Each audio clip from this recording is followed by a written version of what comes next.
3 দিন। প্রথম দিন পড়ছেন, কিছু সাহাবায়ে কেরাম ছিল, এদেরকে নিয়ে তারাবি পড়ছেন। এরপর দ্বিতীয় দিন দেখা জামাত বড় হয়ে গেছে, আবার তাদেরকে নিয়ে পড়ছেন। এরপর তৃতীয় দিন আরো বড় জামাত হয়ে গেছে, লোকে লোকে আরো রাসূল ওই দিনও পড়ছেন। চতুর্থ দেখেন মসজিদ ফুল ভরা, চতুর্থ দিন মসজিদ ফুল। আমাদের কিন্তু তার উল্টো হয়, প্রথম তারাবিতে মসজিদ ভরা, তারপর তারাবিতে একটু কমে দোতলা তিনতলা চলে আসে।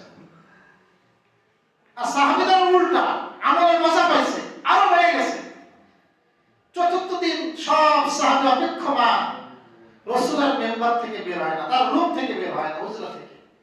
রাসূল তার হুজরা শরীফে, তার কামরা মুবারকে, ওখান থেকে বের হয় না। সাহাবায়ে অনেকক্ষণ অপেক্ষা করছেন, কিন্তু রাসূলের ঘর থেকে বের হননি। এরপর ফজরের নামাজের পরে 1-2 মিনিট না অনেক মিনিট পরে সারা রাত অপেক্ষা করছে। আপনারা তো কয়েক সেকেন্ড অপেক্ষা করতে পারেন, আমি খুব চেষ্টা করি দেখতে যেন নামাজ শুরু করতে পারি।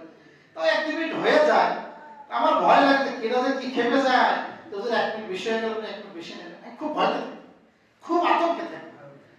1 মিনিট বেশি হয়ে গেল, 1 মিনিট বেশি নেবে, আমি তো খুব চেষ্টা করি আমি দেখতে বলতে শুরু করা, কিন্তু হয়ে ওঠে না অনেক সময়। যাই হোক, এটা এটা ঠিক না। আমাদেরকে মসজিদে যতক্ষণ বসে থাকবো আল্লাহর ঘর, ততক্ষণ তো আপনার আমলনামায় নেকি লেখা হবে। যদি 1-2 মিনিট হয়ে যায় অনাকাঙ্ক্ষিত ভাবে, বা কোনো কথা প্রসঙ্গ শেষ হয় না, এই জন্য হয়ে যায়, তা আপনি যদি বসে থাকেন, যতক্ষণ বসে থাকবেন আপনার তো নেকি লেখা হবে। যাই হোক, তো সাহাবায়েরা বসে থাকতেন, সারা রাত বসেছিলেন। সকালবেলা রাসূল ফজরের নামাজের সময় বের হয়েছে, বলেন আমি কেন বের হইনি জানো? আমি যদি আজকেও পড়তাম, তোমরা মনে করতা তারাবির নামাজ ফরজ। কি মনে করতা? এটা যেন ফরজ তোমরা না মনে করো, এই জন্য আমি এই নামাজটা ছেড়ে দিয়েছি। এটা ছিল রাসূলের আমল। এরপর আবু বকরের যুগ চলে গেছে, এবার ওমর ফারুকের যুগ আসছে। কার যুগ? আপনি প্রশ্ন করতে হুজুর রাসূল বলেন 3 দিন, আপনারা তো 30 দিনই পড়েন, সারা মাস পড়েন, তা সারা মাস পড়েন কেন? ওটা বুঝাচ্ছি। তো এরপর ওমর ফারুকের খেলাফত কাল আসলো। ওমর ফারুক রাদিয়াল্লাহু তাআলা আনহু দেখলেন যে সাহাবায়ে কেরাম মসজিদের মধ্যে তারাবি পড়ে, কিন্তু বিক্ষিপ্ত, ওখানে এক দল, এখানে এক দল, এখানে এক দল, সব বিচ্ছিন্ন। উনি সবাইকে ডাকলেন, ডেকে এক করলেন, করে একজন ইমাম বানায় বললেন তোমরা এখন থেকে বিক্ষিপ্ত থাকবে না, একসাথে তারাবির নামাজ আদায় করবে।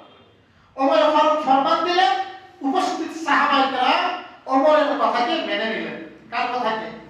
সাহাবায়ে কেরাম মেনে নিয়েছেন ওমরের কথা।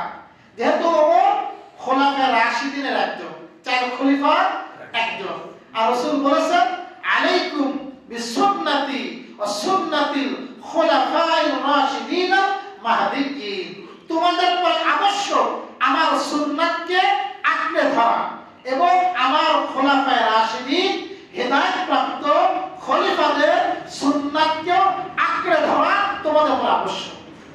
শুধু রাসূলের সুন্নাত না খোলাফায়ে রাশিদিনের সুন্নাত, এইগুলো তো আঁকড়ে ধরা আবশ্যক। এই জন্য আমরা কি করি? ওই ওমর ফারুকের সুন্নাত অনুসরণে আমরা 3 দিন পড়ি না, আমরা আপনি যেমন 30 দিনই পড়েছেন, পুরো মাস ব্যাপী পড়েছেন জামাতের সাথে সব সাহাবায়ে কেরাম, এরপরে তাবেঈ, অন্যান্য মুহাদ্দিস সকলে ফতোয়া দিয়েছে যে এখন থেকে তারাবি পুরো মাস ব্যাপী হবে, 30 দিন হবে, জামাতের সাথে হবে। বুঝতে পারছেন ভাই? এই যে আমরা জুমার কয় আযান দিই, রাসূলের জামানায় কি 2 আযান দেওয়া হতো? রাসূলের জামানায় কিন্তু 1 আযান দেওয়া হতো। কয় আযান? 1 আযান দেওয়া হতো। এই 2 আযান শুরু হয়েছে তো উসমান রাদিয়াল্লাহু তাআলার খেলাফত কালে। কার খেলাফত কালে? উসমানের খেলাফত কালে। উনি এটাকে প্রবর্তন করেছিলেন, আর সব সাহাবীরা মেনে নিয়েছিলেন। এই জন্য যেহেতু আমাদের রাসূল বলে গেছেন আমারটাও মেনে চলবা আর আমার খলিফাদের কথাও মেনে চলবা, এই জন্য সিলসিলাটা চালু হয়েছে।